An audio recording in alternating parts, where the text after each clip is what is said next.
wabarakatuh. Izinkan memperkenalkan diri, nama saya Risa Diani, NIM 19088818. Di sini saya akan mewawancarai dengan Kepala Sekolah TK Negeri Pembina. Ini ya, inovasi ketenagaan pendidikan di TK Negeri Pembina itu Ibu mempunyai ketenaga pendidikan itu 13 orang ya, semua PNS ya.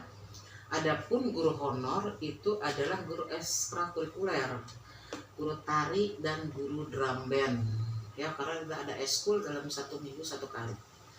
Jadi karena guru kami itu umum, satu PAUD-nya umum, tidak punya ahli di bidang tari, saya memanggil khusus guru tari dari di bidangnya gitu ya. Jadi akhirnya mengeksulkan ada ekskul guru tari itu yang paknya di bidang tari. Begitupun drum band ya, ada drum band seminggu sekali dan itu pun seminggu sekali. Ini guru-guru ini semuanya S1 PAUD ya, S1 PAUD. Terus mereka itu sudah semuanya terlatih, baik kurikulum udah diklat seminar dulu kami ikuti. Jadi sebelum TK ke swasta pasti TK negeri duluan ya. Kenapa TK negeri duluan?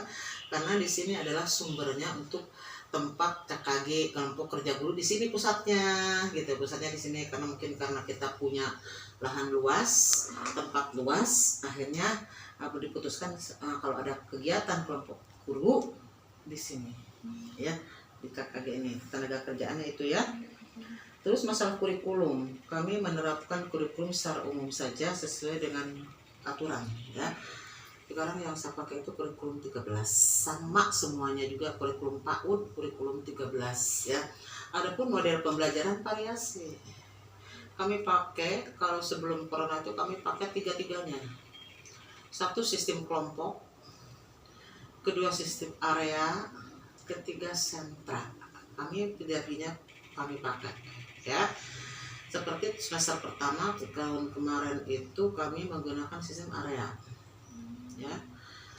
Nah nanti kalau misalnya kebetulan memang kalau 3 ini kita jadi variatif dan kita bisa memilih. Kalau misalnya jenuh, kita bisa memilih yang mana ini gitu.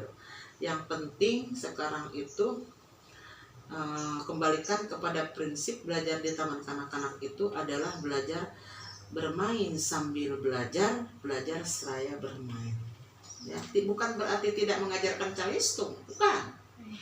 Kita belajar calistung, tetapi versinya versi anak usia dini. Tuh, contoh, kenapa? Calistung kan banyak variasi sekarang itu. Ada media pembelajarannya berupa kartu-kartu angka gitu ya. Calistung itu kartu-kartu huruf, bisa menghitung dengan benda, bisa dengan menyanyi. Tidak harus begini. Ada kan calistung yang memaksakan anak 3 ditambah 1 ditambah 3 tidak kami terapkan itu, enggak, karena itu tidak sesuai ya, tidak sesuai untuk diterapkan kepada anak usia dini ya. Tapi belajar calistung tapi versi anak usia dini ya, sesuai dengan aturan. Menyanyi kan banyak, menyanyi perjumlahan, menyanyi pengurangan, itu kan banyak, menggunakan lagu gitu ya, menggunakan alat-alat media yang ada. Tidak harus mewah, misalnya dengan alat-alat bekas juga bagus, bisa dengan bahan alam, bisa gitu ya. Nah, itu yang model ya. Nah, kalau kurikulum nih silahkan boleh membaca ini hasil terakhir di Bogor tentang kurikulum 13. Kebetulan TK Negeri Pembina Bu Duroh utusan wilayah 4 ke sana. Kebetulan ya. Ini dia Bu Duroh juga udah saya sharingkan ini kepada para guru PAUD di Swisbel sama Bu Duroh, ini udah saya kasihkan. Karena saya ditugaskan oleh Kepala Dinas Pendidikan waktu itu suruh memberikan materi kurikulum kepada guru-guru PAUD. Udah di Swisbel waktu itu udah ya. Media pembelajaran alhamdulillah lengkap ya, lengkap. Di samping media pembelajaran yang bisa dibeli, juga kita bisa menggunakan bahan-bahan alam juga bisa menggunakan bahan-bahan bekas. Yang penting sesuai, yang penting tidak membahayakan anak. Yang penting anak dibikin senang, dibikin enjoy gitu aja kalau di tengah anak-anak ya. Terus sarana prasarana yang bisa lihat sendiri, alhamdulillah ya, karena TK Negeri Manado punya pemerintah gitu ya. Sarana yang lumayan, prasarana juga sama, alat-alatnya sama, di luar dan di dalam juga semua. Kemarin baru saja yang nanti bisa lihat ke ruang bermain ya. Ke ruang bermain di sana lengkap, ruang bermain sudah saya tata per area gini, per sudut. Ada sudut, ada area gitu ya. Ada nih sudut ketuhanan, sudut memasak, area membaca tulis, area matematika, area pertukangan, area sandiwara boneka. Nanti saya akan lengkap ada di ruang bermain ya. Kayak gitu ya. Kami dengan hubungan orang tua dengan masyarakat, alhamdulillah ya, karena kami memang ada kerjasama. Satu, saya kerjasama dengan Posyandu. Posyandu ada di sebelah sekolah TK Negeri Pembina ya. Kenapa kami ada kegiatan dengan Posyandu bareng? Kadang-kadang kita, anak-anak kita digiring ke Posyandu sana, ke Mawar 9 itu ya. Kadang-kadang mereka yang ditarik ke sini, di pendopo ini, bareng-bareng, jadi ada kerjasama. Kenapa kami kerjasama di sana? Itu enak, soalnya masalahnya kami, kalau misalnya ada bubidan penyuluhan, pas di situ ada posyandu, kita bareng, kita janjian dengan Posyandu, kita jadwalkan, kita ketemu nih, untuk kegiatan menggosok gigi TK Pembina, mau ikutan nggak? Ikut bareng gitu di sini. Kadang-kadang kita yang ke sana, Posyandu kadang-kadang kami undang datang ke sini ya. Kita juga memberikan gizi ya, penyediaan gizi sesuai dengan standar kesehatan ya. Kami rutin sebulan sekali itu mengadakan makan itu gizi bersama dengan Posyandu. Jadwalnya bareng. Kadang-kadang Posyandu yang menyediakan, kami gantian, kami yang menyediakan, ini kerjasamanya bareng. Juga kami kerjasama dengan Dinas Kesehatan kebetulan dekat. Nah, kebetulan dekat ya, seperti kemarin COVID, ini udah 4 kali disemprot, udah 4 kali saya meminta 4 kali. Kenapa saya minta? Karena kan ini lingkungan agak lumayan padat. Ya. Terus masyarakatnya juga antusias. Kalau sore ini memohon kepada kami taman bermain yang di belakang dibuka pintu belakang itu kan ada jalan umum, tapi nggak masalah, yang penting alat-alat kami tidak rusak, nggak masalah. Karena kalau mereka itu kan bawa anak-anak ke sini gitu, kasihan ya. Karena juga kan sekolah milik masyarakat. Ya, jadi akhirnya kami kerjasama dengan Karang Taruna juga ya. Kemarin seperti kami ada acara dengan Karang Taruna itu penyemprotan bareng gitu ya di sini. Terus Karang Taruna kalau ada kegiatan kita juga sama ikut andil gitu, seperti Karang Taruna kemarin Agustusan kita juga tampil anak-anaknya di situ di belakang di lapangan gitu sama-sama gitu. Terus dengan Dinas Kesehatan banyak ya, dengan Dinas Kesehatan itu karena memang kita satu gerbang ya, kita harus menjaga saling baik lah gitu ya, karena kita jalannya juga dari depan gitu ya. Terus Dinas Kesehatan juga kalau ada acara seperti kemarin ada kunjungan dari Satgas Covid, kita dilibatkan bagaimana cara mencuci tangan anak yang baik, yang benar. Anak TK Negeri Pembina sebagai sampelnya di sini dikumpulin. Bu, minta anak berapa orang? Semuanya udah di pendopo. Bagaimana cara mencuci? Ada fotonya, ada mencuci tangan dengan baik. Bagaimana? Itu mahasiswa dari Stikes dengan satuan Satgas Covid bareng, gitu ya. Akhirnya bareng di situ kegiatan. Cara mencuci tangan yang benar gitu ya, cara menggosok gigi yang benar gitu, enak dengan kesehatan, enak nih. Juga kami kerjasama dengan masjid, karena di masjid ada TPA. Masjid belakang Asidik, dengan masjid di situ, dengan DKM-nya. Kenapa kami kerjasama dengan DKM? Karena di sini ada pengajian orang tua murid, ada Majlis Taklim TK Negeri Pembina.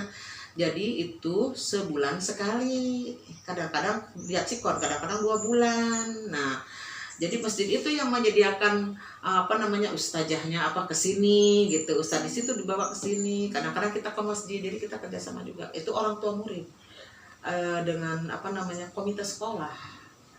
Kita kalau nggak kerja sama nih agak susah ibu juga, karena ada pengajian masalahnya. Karena kalau pengajian seperti pernah kami Isra Mi'raj dalam Maulid Nabi bareng gitu sama masyarakat. Mau di TK apa mau di sana? Di sana aja. Kami udah dekat soalnya. Dari sini jalan kaki ke sana ke masjid. Kalau ada lomba, misalnya lomba ajan, masjid itu dipakai gitu. Ya itu jadi saling melibatkan, enak lah kerja sama ya. Apalagi dengan dinas pendidikan, ya itu memang karena dinas pendidikan yang memantau kami, yang yang membina kami gitu ya itu kan. Itu. Pengelolaan peserta didik, alhamdulillah masa peserta didik tidak ada masalah ya. Pengelolaan peserta didik ya selama ini kami tidak ada masalah, mereka bisa mengikuti ya aturan dan anjuran sepanjang tidak memberatkan gitu aja, tidak memberatkan orang tua ya. Kalau sebabnya seperti ada lomba orang tua murid kan dirapatkan, ada lomba misalnya untuk kegiatan HUT Karawang misalnya, ada lomba antar PAUD untuk kebiar PAUD, otomatis kan orang tua murid itu dilibatkan, apalagi muridnya yang akan kami pakai gitu ya, akan kami dilombakan gitu. Alhamdulillah bisa diatasi dan bisa mengikuti, itu nggak ada masalah ya. Pengelolaan kelas kami serahkan kepada gurunya masing-masing. Misalnya kelas mau diapain silahkan, yang penting saya memantau sesuai dengan aturan yang saya berikan, apa yang saya dapatkan, ilmu pengetahuan saya selama saya diklat sama ayah, diklat kepala sekolah tentang kepegawaian, tentang administrasi, tentang pengelolaan kelas, tentang sarana prasarana, tentang media pembelajaran saya berikan pada bu guru. Akhirnya bu guru pengelolaan kelasnya saya serahkan kepada gurunya masing-masing. Bagus, tapi alhamdulillah bisa mengikuti karena memang mereka juga berilmu, mereka juga mengikuti diklat apa gitu kan, ada KKG, kadang-kadang ada diklat ke Bandung, ada diklat ke LPMP kan, kita kerjasama. Kalau TK itu kan ada di LPMP Bandung ya, di P4 TK, bukan LPMP, P4 TK ya, 4 TK. Di situ ada semacam diklat khusus untuk taman kanak-kanak, bukan LPMP, LP4 TK ya. Evaluasi pembelajaran kami itu variatif. Kalau evaluasi pembelajaran itu ya, kami memantau guru karena kami ada secara kontinu kepada mereka itu ada kunjungan kelas ya, ada kunjungan kelas, mengevaluasi guru sekaligus mengevaluasi pengelolaan kelas sekaligus mengevaluasi murid ya. Jadi kami kepala sekolah itu tiap hari keliling ke kelas, ke kelas, kunjungan kelas. Ke kelas B misalnya saya dinas 10 menit, pindah ke kelas ini lagi 10 menit gitu, misalnya besoknya dilanjutkan gitu. Nah itu ditindaklanjuti evaluasinya. Kalau misalnya saya menemukan hal-hal yang tidak sesuai, saya diskusikan bersama. Saya paling rapat dengan guru itu, hampir diskusi itu hampir tiap hari, walaupun gak nyampe seminggu 3 kali pasti itu, karena itu mengevaluasi hasil evaluasi pembelajaran di kelas ya. Belum mengevaluasi anak ya. Mengevaluasi anak itu kan variatif, ada anekdot, ada berupa penilaian itu pada anak itu, ada anekdot itu kan kejadian sehari-hari ya. Ada kegiatan psikologinya gitu. Psikologinya kan kalau anak murung ada apa, saya pernah memanggil ahli psikologi ke sini. Nah, saya ada ya orang tua konsul gini, saya datangkan itu. Saya datangkan itu. Inovasi RPP ya saya juga serahkan pada guru. Tapi ibu bisa lihat sendiri nanti naik RPP-nya bagus-bagus karena sekarang zaman laptop. Jadi RPP itu ada di laptop, ibu tinggal klik buka. Ya, klik ibu buka ya. Sekarang udah karena kan memang sekarang tuh dituntut harus bisa IT ya. Seperti zaman ibu kan tidak ada IT, tapi karena tuntutan ibu juga harus belajar. Dan tapi anak buah ibu yang muda-muda kan sudah datang ke sini sudah pada pintar. Tapi model ibu seperti ibu yang punya di atas tuh yang mau pensiun 2 orang, itu kan nggak bisa IT ya. Tapi karena tuntutan harus bisa. Makanya sambil di kelas juga, sambil kita tidak kurus, tapi kita belajar kepada guru yang sudah bisa. Itu alhamdulillah pada mau belajar. Akhirnya sekarang itu misalnya perlu di print RPP-nya, sok print silahkan di print. Kalau enggak, ibu cukup lihat di laptopnya, tinggal klik aja. Walaupun misalnya ada yang salah, tinggal bilang aja, nanti dia dibenarkan. Ya udah. Itu saya. Apalagi? Inovasi yang sudah dilakukannya Apa yang sudah dilakukan maksudnya apa nih?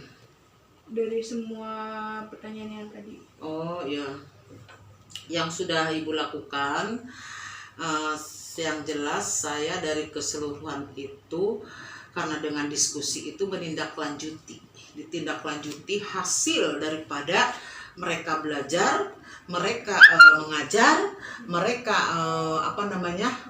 mengevaluasi. Nah itu didiskusikan sama-sama.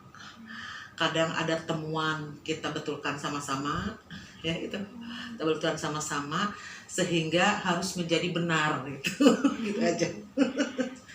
Selanjutnya, apakah inovasi unggulan dari sekolah yang Alhamdulillah ya, kita selalu karena yang diunggulkan ke orang tua yang saya masukkan, saya memberikan angka kepada orang tua yang jadi unggulan TK Negeri Pembina itu karena tiap hari kita sholat duha.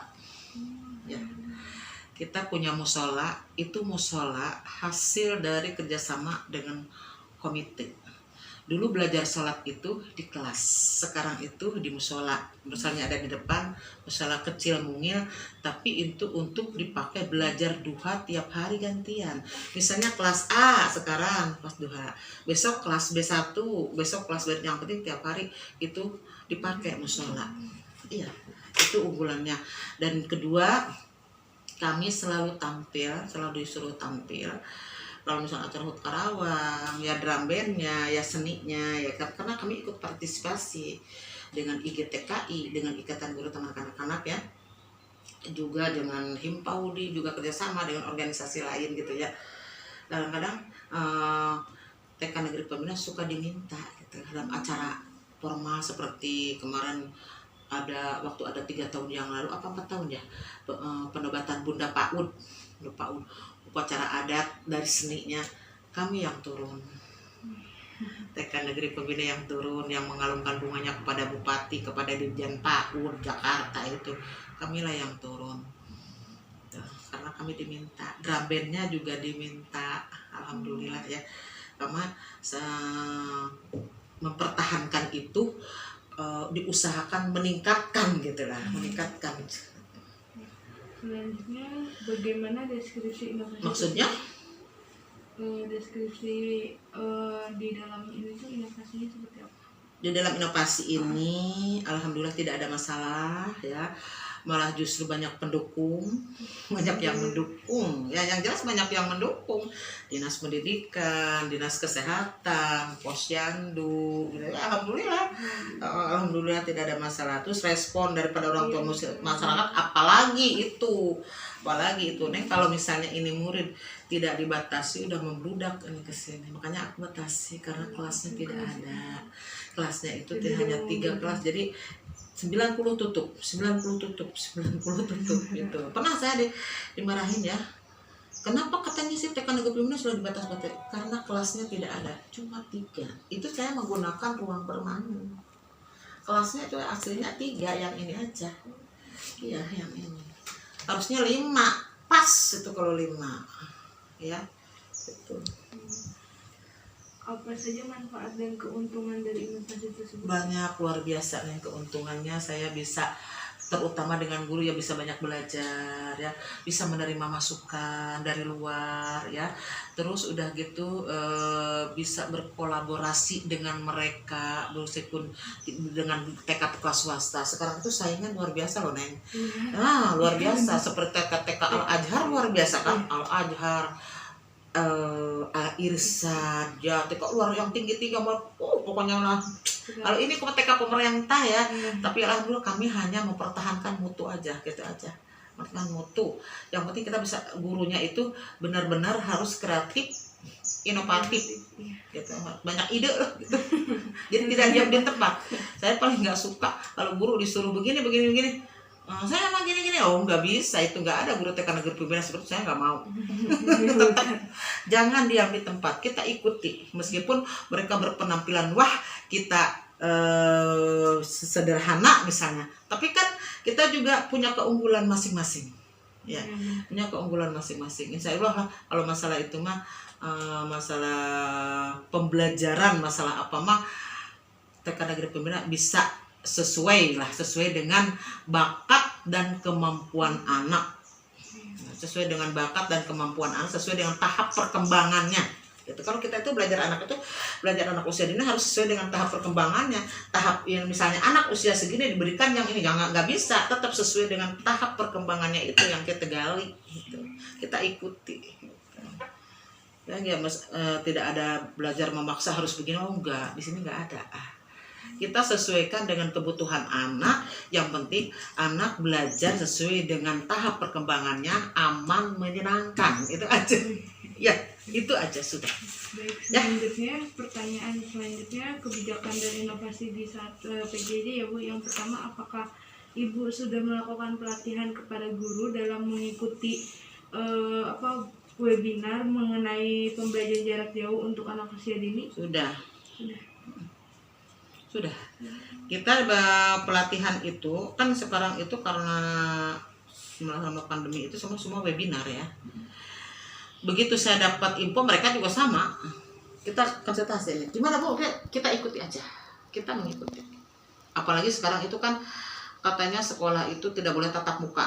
Kita harus mensiasatinya bagaimana? Berarti kan dengan PJJ, dengan apa? Dari webinar itu nanti ada keterangan, misalnya ada instruksi. Nah, seperti kemarin ada workshop pembelajaran anak usia dini di masa pandemi, gitu kan? Itu kita ikuti aja, kita ikuti. Malah ada yang bersertifikat segala. Iya, meskipun kita mengikuti online, meskipun daring, tapi bersertifikat ada. Apalagi sekarang hebat, gratis gitu. Jadi kita dapatkan ilmu tapi gratis gitu ya, meskipun tidak tetap, tapi kan ilmunya ini loh yang bermanfaat itu. Iya, ilmunya ini yang luar biasa.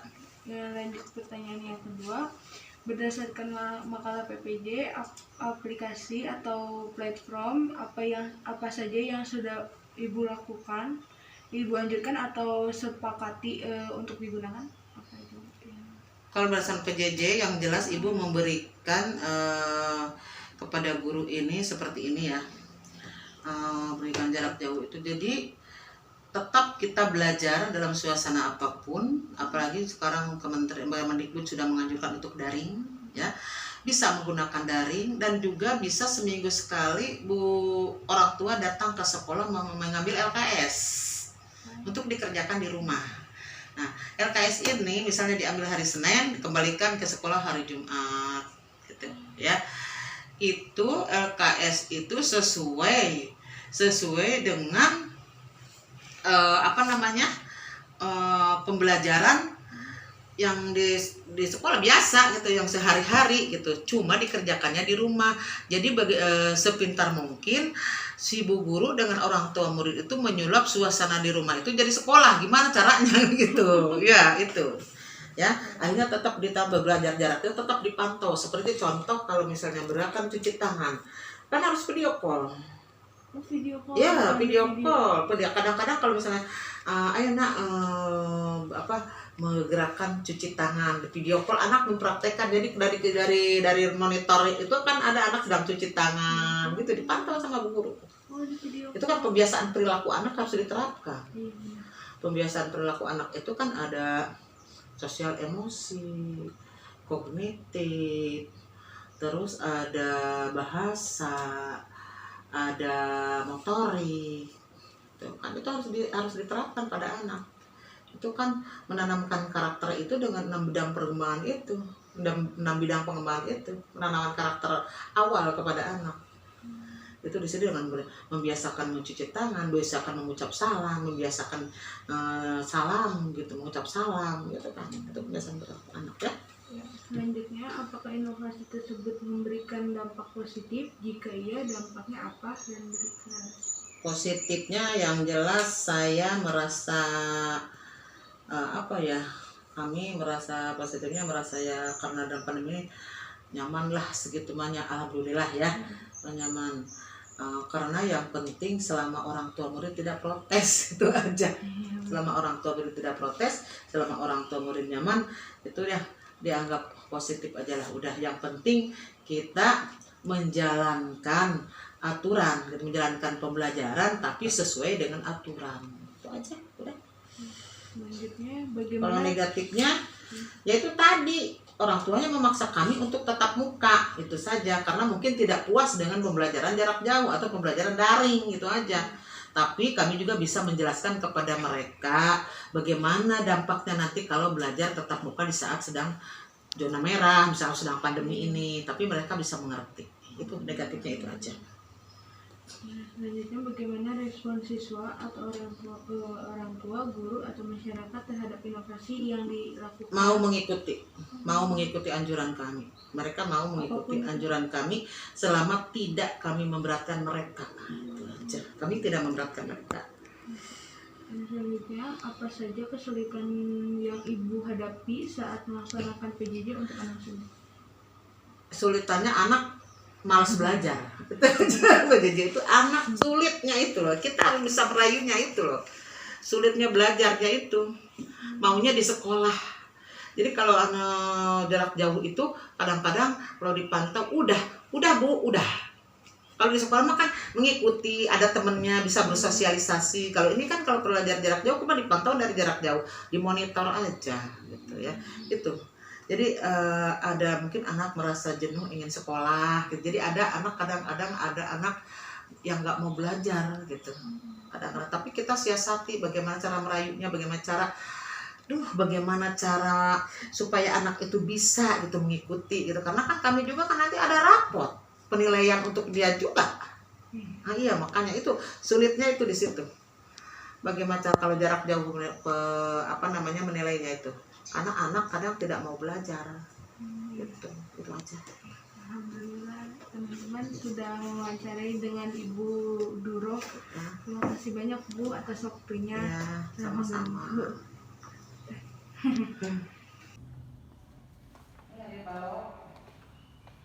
Ini area sandiwara boneka. Ini bahasa, di sana musik. Ini pertukangan, itu matematika. Dengan matematika, alatnya juga sesuai dengan bidangnya ini. Seperti pertukangan alatnya ini balok-balok ini seperti matematika ini alat-alatnya. Ini mau bersihkan ini sekali ini pertukanannya.